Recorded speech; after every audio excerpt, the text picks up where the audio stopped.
Welcome back students. हमने शुरू किया था मोशन इन ए प्लेन पढ़ना एनसीईआरटी रीड अलोंग एक्सरसाइज में।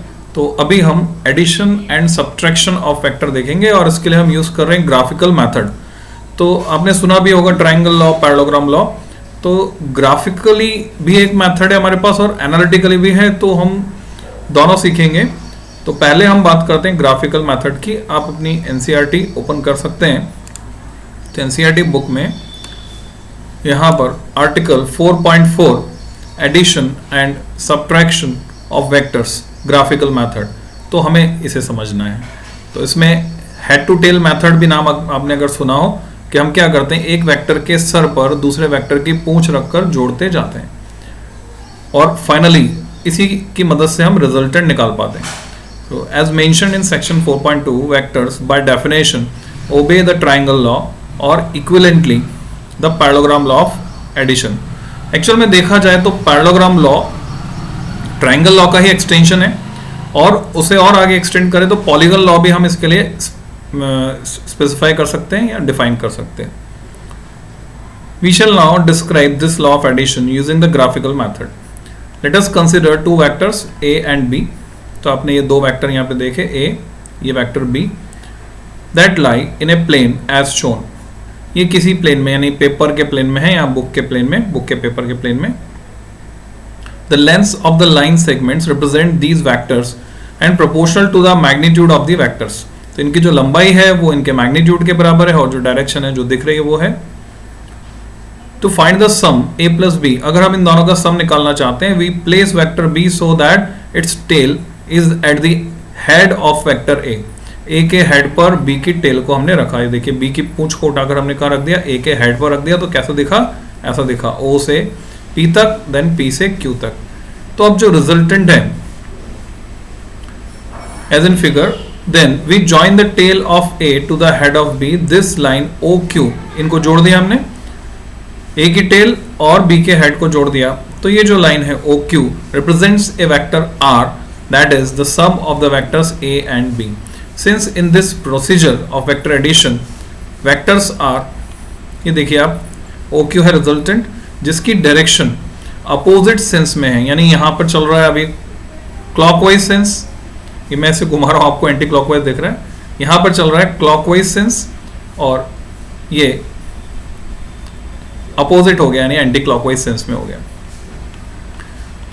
तो इसको हम समझ सकते हैं।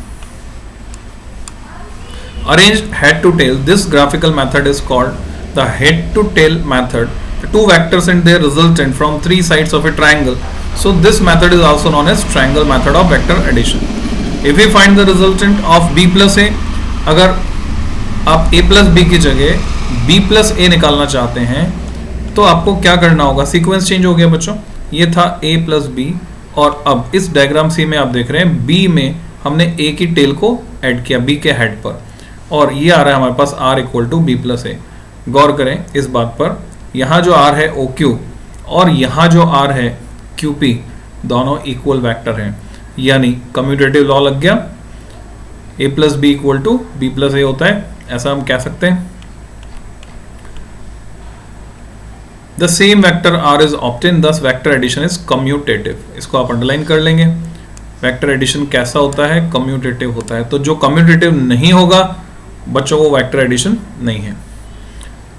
The addition of vectors also obeys the associative law, associative law भी फॉलो करेगा as illustrated in figure 4.4 D. तो डी पार्ट में हम देखते हैं, the result of adding vectors A and B first and then adding vector C is the same as the result of adding B and C first and then adding vector A. तो इस diagram में आप देखें, पहले ए में हमने B को जोड़ा और बी में हमने जोड़ा सी को, तीसरा वेक्टर आ गया। तो ये मिल रहा है हमें resultant a plus b plus c. अब इसकी बजाय अगर आप पहले, अब यहाँ पे दोबारा से देखिए, a और b को जोड़ा, हमें क्या मिला, a प्लस बी। अब a प्लस बी में हमने किसको जोड़ा, c को जोड़ा। तो a प्लस बी में c को जोड़ा तो आपको मिला a प्लस ब्रैकेट में b प्लस सी। अब उसकी बजाय अगर आप b और c को पहले जोड़ दें, b प्लस सी, तो रिजल्टेंट ये आ गया b प्लस सी। और इस b प्लस सी में जब आप a उठाकर जोड़ देंगे तो वापस से क्या आ जाएगा आपके पास, a प्लस बी प्लस सी, यानी दोनों सेम है। तो एसोसिएटिव लॉ भी फॉलो कर रहा है। तो हम क्या लिख सकते हैं, a प्लस बी ब्रैकेट में बंद plus c equal to a plus b plus c को ब्रैकेट में बंद किया. What is the result of adding two equal and opposite vectors. Equal and opposite vectors को जोड़ देंगे तो रिजल्ट क्या आना है, 0. आपका एक हाथ पकड़ के कोई इधर खींचे और उतने ही फोर्स से कोई दूसरी साइड खींचे तो आप किधर जाएंगे, जहां वहीं रहेंगे. What is the result of adding two equal and opposite vector? Consider two vectors a and minus a shown in figure 4.3b. Their sum is a plus minus a. Since the magnitudes of the two vectors are the same, but the directions are opposite, the resultant vector has zero magnitude and is represented by 0, called a null vector or a zero vector. तो बच्चों ये एक और category आ गई type of vector जिसमें आपको याद रखना नल या zero vector special type of vector है. इसका मैग्नीट्यूड 0 होता है और इसमें कोई डायरेक्शन नहीं होती. तो ना ही मैग्नीट्यूड है ना ही डायरेक्शन है, फिर भी हम उसको वेक्टर कह रहे हैं. क्यों, इस पर गौर करें. वेक्टर क्यों कहा है हम आगे सीखेंगे कि अगर दो वेक्टर्स को या हमने देखा कि एक वेक्टर में उसका अपोजिट वेक्टर जोड़ा, तो वेक्टर में अगर आप वेक्टर जोड़ रहे हैं तो resultant must be A vector. अब किसी वेक्टर में अपोजिट वेक्टर जोड़ा तो रिजल्ट तो 0 आ रहा है, तो उसको हम 0 कहने की बजाय क्या बोलेंगे, हम उसको बोलेंगे 0 वेक्टर. इसलिए हमें नल वेक्टर की जरूरत पड़ी. Since the magnitude of a null vector is 0, its direction can not be specified. The null vector also results when we multiply a vector A with number 0. तो किसी को 0 से मल्टीप्लाई कर देंगे तो भी नल वेक्टर मिलेगा. द मेन प्रॉपर्टीज ऑफ 0 यानी null vector are a plus 0 equal to a. जोड़ेंगे तो a आएगा. Lambda times 0 is 0 vector. 0 times a vector is 0. इस तरह से हम इसको समझ सकते हैं. तो अब एडिशन को हमने समझा.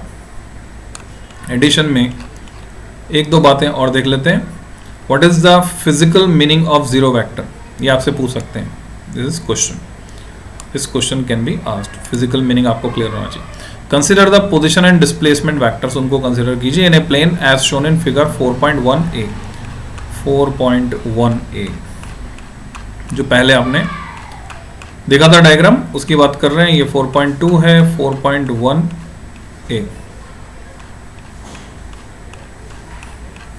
बहुत पहले आ गए हम. 4.1a ये रहे. तो ये क्या थे, पोजीशन और डिस्प्लेसमेंट वेक्टर हमने सीखे थे. तो इसको ध्यान में रखिए और वापस चलते हैं वहीं पर.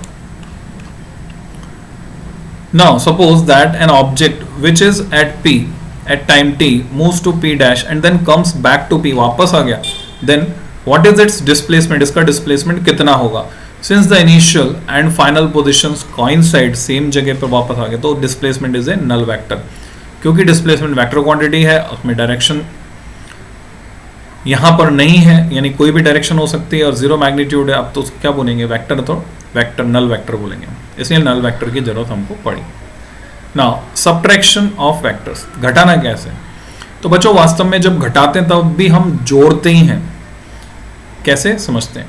Can be subtraction of vector can be defined in terms of addition of vectors. We define the difference of two vectors a and b as the sum of two vectors a and minus b.